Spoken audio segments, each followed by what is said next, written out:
लाएं, सारे हुनर एक तरफ और बोलने की कला एक तरफ। अगर आप बोलने की कला सीख गए तो दुनिया की हर जीत, हर कामयाबी आप हासिल कर लोगे। आप चाहे किसी भी फील्ड में क्यों ना हो, चाहे वो बिजनेस हो, जॉब हो या किसी रिलेशनशिप में हो, आपकी कम्युनिकेशन स्किल जितनी अच्छी होगी आप लाइफ में उतना ही सक्सेसफुल रहोगे। बहुत से लोग अपनी कम्युनिकेशन स्किल को इम्प्रूव करना चाहते हैं, बोलने की कला सीखना चाहते हैं, पर उन्हें समझ नहीं आता कि शुरुआत कहाँ से करें। काफी लोगों को ये लगता है कि अगर इंग्लिश सीख ली तो बात करना भी सीख लिया। हमारे दिमाग में बहुत गलत चीजें डाली गई हैं, जैसे कि अगर आप कम्युनिकेशन स्किल सीखना चाहते हैं तो आपको इंग्लिश जरूर आनी चाहिए। लेकिन इंग्लिश एक लैंग्वेज है, भाषा है, और कम्युनिकेशन स्किल एक आर्ट है, एक कला है। ये दोनों बहुत अलग चीजें हैं, और ये कला, ये आर्ट आपको सीखनी पड़ेगी, आपको डेवलप करनी पड़ेगी। पर मैं आपको सजेस्ट करूंगा कि आप अपनी मातृभाषा में ही बोलने की कला को सीखें। हाँ, आप इंग्लिश लैंग्वेज बोलना भी सीख सकते हैं, पर यह जरूरी नहीं कि जिसे इंग्लिश लैंग्वेज आती हो उसे बात करना भी आता हो। तो सबसे पहले तो ये बात अपने माइंड में आप क्लियर कर ले कि आपको जो भी लैंग्वेज बोलना आती है आप उसमें ही कम्युनिकेशन स्किल सीख सकते हैं। कई लोग क्या करते हैं कि वो डिक्शनरी से इंग्लिश के भारी भरकम शब्द ढूंढ लाते हैं और बात करते वक्त उसे कहीं भी फिट कर देते हैं ताकि दूसरों को नीचा दिखा सके और खुद को ऊंचा दिखा सके, ताकि दूसरे लोगों को ये लगे कि इससे कितना कुछ पता है। और यही आपकी गलती है। आप सबसे पहले अपनी मदर टंग में ही बोलने की कला को डेवलप करें। बोलने की कला सिर्फ नए शब्दों को सीख लेने से नहीं आती, इसमें बहुत सारी चीजों की जरूरत पड़ती है, जैसे eye contact, body language, voice tonality, being proactive. इन सबको मिलाकर आप एक अच्छे वक्ता बनते हैं। इनमें कहीं भी इंग्लिश होना जरूरी नहीं है। और अगर आप साथ ही साथ अपनी इंग्लिश भी इम्प्रूव करना चाहते हैं तो आप इंग्लिश में पढ़ना शुरू करें। एक डायरी बनाएं, उसमें आप इंग्लिश में लिखना शुरू करें। अगर आप कुछ सुनते हैं या देखते हैं तो आप सुनकर, देखकर भी अपनी कम्युनिकेशन स्किल को इम्प्रूव कर सकते हैं। आप अपने ब्रेन को इस तरह से ट्रेंड करें कि वो हर तरह से सीख सके। आप हर चीज का इस्तेमाल अपनी ग्रोथ के लिए, अपने इम्प्रूवमेंट के लिए कर सकते हैं। कम्युनिकेशन एक कला है। जैसे आप अपनी मसल्स को डेवलप करके स्ट्रांग बनाते हैं, वैसे ही आपको हर दिन सीख सीख कर अपनी इस कला को निखारना पड़ेगा। एक फेमस कोट है, communication works for those who work at it.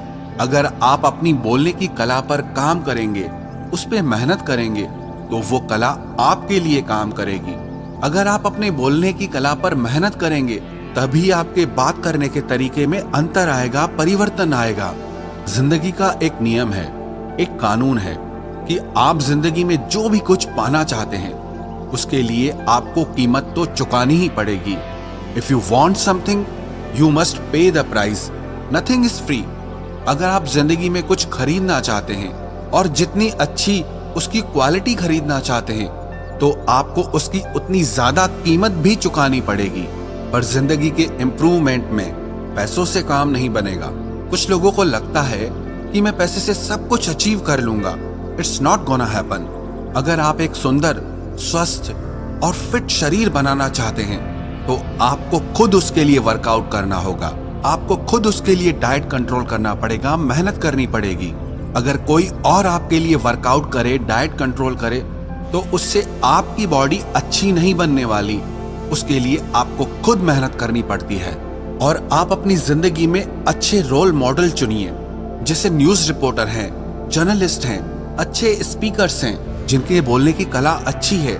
आप उन्हें सुनिए, उन्हें ध्यान से देखें कि कैसे वो अपनी बातों से, अपने शब्दों से सब लोगों को प्रभावित कर देते हैं। आप उस कला को सीखें कि कैसे कोई एक व्यक्ति हजारों लोगों को प्रभावित कर देता है, और मैं उस चीज को कैसे कर सकता हूँ। कहते हैं कि शब्द हमारे बोलने की कला का सिर्फ 7% हिस्सा होते हैं। बॉडी लैंग्वेज बहुत इंपॉर्टेंट है। आपकी आवाज, आपके बोलने का तरीका, आपका बॉडी पोस्चर, आपके बोलने का टोन, आपके बोलने का साउंड, ऐसी बहुत सारी चीजें हैं। सिर्फ शब्दों को सीख लेने से आप बोलने की कला में एक्सपर्ट नहीं हो जाएंगे। साथ ही साथ आपको ये सारी चीजें सीखनी पड़ेंगी। अगर आप मन में ये सोच ले कि मुझे इस कला को सीखना है क्योंकि मुझे इस कला से बहुत फायदा होने वाला है। अब उदाहरण के तौर पर आपके पास 100 आइडियाज हैं किसी काम के लिए, लेकिन अगर आप उन्हें लोगों के सामने अच्छे से प्रेजेंट करना नहीं जानते, अपनी बातों को रखना नहीं जानते, तो उन आइडियाज का कोई मतलब नहीं। और कोई दूसरा इंसान आएगा, उसे अपने आइडियाज को अच्छे से रखना आता है, अच्छे से एक्सप्रेस करना आता है, तो उसके आइडियाज सुने भी जाएंगे, माने भी जाएंगे और अप्रिशिएट भी किए जाएंगे और वो आगे निकल जाएगा। फिर आप बोलोगे इसका गुड लक अच्छा था, लेकिन बात इतनी सी है कि वो कम्युनिकेशन स्किल में अच्छा है और आप उसमें वीक हैं, इसीलिए वो आगे निकल गया। लेकिन आप भी अपनी कम्युनिकेशन स्किल को डेवलप कर सकते हैं। कोई भी इंसान पैदा होने के साथ बोलने की कला को सीख के नहीं आता है। हर किसी को इसे सीखना और समझना पड़ता है। जैसे कि आप अपनी मसल्स पे जितना ज्यादा मेहनत करेंगे वो उतना स्ट्रांग हो जाएगी, ऐसे ही आप इस पर जितनी मेहनत करेंगे उतना ही आप इसमें अच्छे होते जाएंगे।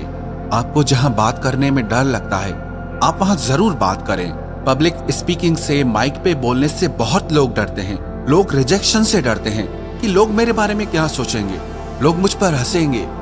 लेकिन याद रखना, जब तक आप अपने आप को अपने कंफर्ट जोन से बाहर नहीं लाएंगे, खुद को ऐसे अनकंफर्टेबल जोन में नहीं डालेंगे, तब तक आप कुछ नहीं सीख पाएंगे। लेकिन आप अपने आप को उन सिचुएशंस में डालें जहां आप अनकंफर्टेबल हो रहे हों। ऐसा करने से आप फुल स्पीड में सीखना और समझना शुरू कर देंगे। और अगर आप अपने कंफर्ट जोन में ही पड़े रहेंगे तो आपको वही मिलेगा जो आपको आज तक मिलता आया है। आप जहां हैं, जैसे हैं, वैसे ही रहेंगे, वही करते रहेंगे जो आप हमेशा से करते आ रहे हैं, तो आपको कुछ नहीं मिलने वाला, आप कुछ नहीं सीख पाएंगे।